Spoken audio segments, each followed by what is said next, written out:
How you doing? Nice to meet you all. It's a pleasure to be here today. So good to get out of the heat in Louisiana? Yes, sir.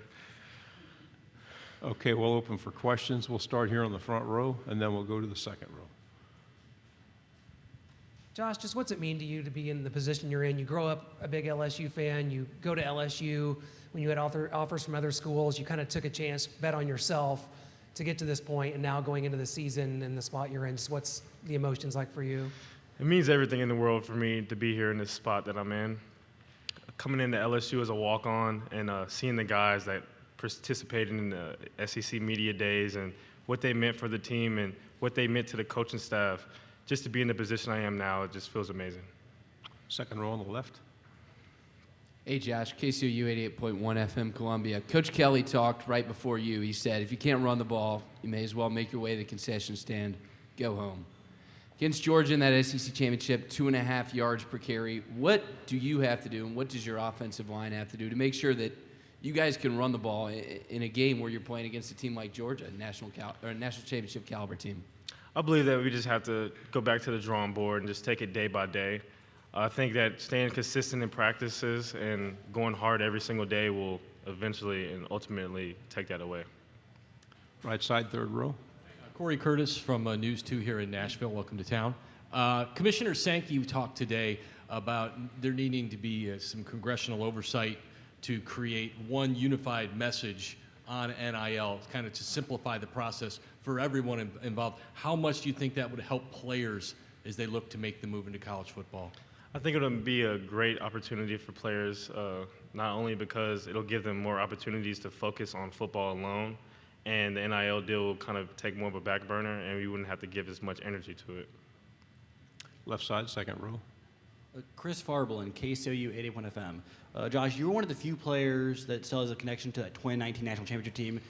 As a true freshman being on that scout team, I just want to ask, having the opportunity to come into college and being just practicing, being around all those future NFL players, how did that help you develop into the player you are here today? I would say the main thing that helped me was seeing the consistency that they put in each and every day. You know, when you see guys like Joe Burrow and Jamar Chase and Clyde Edwards-Helaire come in each and every day, going the extra mile, doing the extra small detailed things, that's what showed me what works, the consistency. Okay, we'll stay on the left side. Dan Peck, ESPN 1067 in Auburn. I'd love to know just the differences between last offseason, new coaching staff, coming off the end of the Orgeron era to now, coming off a division championship. Just what's been different about this offseason, especially compared to last offseason? I would say that this offseason, there's a lot more confidence in the building. You know what I mean? Everybody knows everybody. We're comfortable. We have a lot more transfers in. Also, I would say that Coach Flint also made a comment that when he first came in last season that he really couldn't do his full strength and conditioning program as if he would if he were already here. But this offseason, we have been picking it up, doing a lot more, and he's been congratulating us and applauding us every week, so I know we're doing well. Left side, third row. Tyler Shaw with KBTX at College Station. Just curious, the way you guys ended that regular season, in College Station at Texas A&M. What do you remember from that game, and just kind of the feelings you had of ending the regular season that way? Well, it was a tough game for me because I wasn't able to play, and I'm from Houston, Texas, and I know everybody at A&M, and it was a tough deal for me. But I learned that I could be more of a vocal leader, and I learned from that situation, and that's what I've been focusing on this whole spring and this summer is to become more of a vocal leader rather than just go with my actions. Fourth row, left side. Hey, Josh. Jeff Spiegel, ABC 3340 in Birmingham. The win over Alabama last year, what did that mean to this program in terms of what you're trying to build there? It meant everything. Alabama is our rival game, and it was a big deal being in Tiger Stadium Saturday night, and just the way we won the game and everybody running onto the field and just giving us that momentum for the rest of the year. I think it really helped us push forward. Third row. With all the success on campus, with a lot of coaches who I believed are in year two, and Coach Kelly's in year two, how much does that push forward the expectation in the football program? It's brought up a lot of talks and a lot of expectations, of course. we would love to make everybody happy and win the national championship and have that cycle continue. It would be amazing. How does it feel to see the SEC expanding even more into your home state? I love the fact that the SEC is expanding more to Texas. I feel like a lot of kids from Texas leave Texas because they want to play in the SEC. But now that they're bringing it more to to Texas, I think it's a great thing for football. Second row, left side. It seemed like last season you guys had incredible success in close games, and I was just wondering if there's anything about the team that you think led to the fact that whenever the game came down to one possession, it felt like LSU won.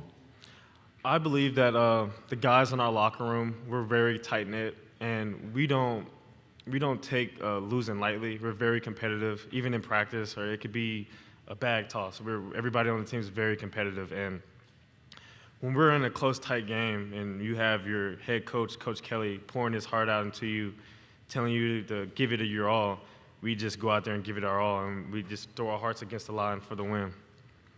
Right here, front row. Noah Groniger, Starcade Media. From growing up being an LSU fan to being a walk-on to earning that scholarship, what was kind of the most surreal moment where you're looking around like, man, this is it. This is what I dreamt of? Honestly, the most surreal moment was after the Florida game, going in the locker room and Coach Kelly giving me the game ball after I had a 100-yard game. That was a big deal for me. It was the first time I ever actually noticed that I actually had some accomplishments for real. So yeah. Front row, right side. Hi, AP Stidham, AP and Kelly, as we see at syndicated radio. Josh, last year about 500 yards, 20 catches, 20-plus catches. Will your role be the same or expanded? It's ultimately up to Coach Kelly what my role will be. All I know is that I am going to stay consistent each and every day and give it all I have. Two final questions right here, and then we'll go over here. Chris Farblin, KCOU 81 FM Columbia. So you've been at LSU now, this is entering your 5th year. You spent 3 years under Coach O, now entering your 2nd year in Brian Kelly. My question here is, what really is the biggest difference in how, between Coach O and Brian Kelly, and how they carry themselves, really just from like a day-to-day operation in LSU football? Well, you know, coming into LSU, Coach O ultimately gave me the opportunity to earn a scholarship here. And Coach O's a lot more outspoken and a lot more loud. But he ultimately did give me the opportunity to come here as a walk-on and earn that scholarship, which he did give me. So I love Coach O forever for that. And Coach Kelly, it's a lot of similarities. They're both great coaches, but Coach Kelly is a lot more deep. I feel like Coach Kelly gave me the opportunity to become more of a leader.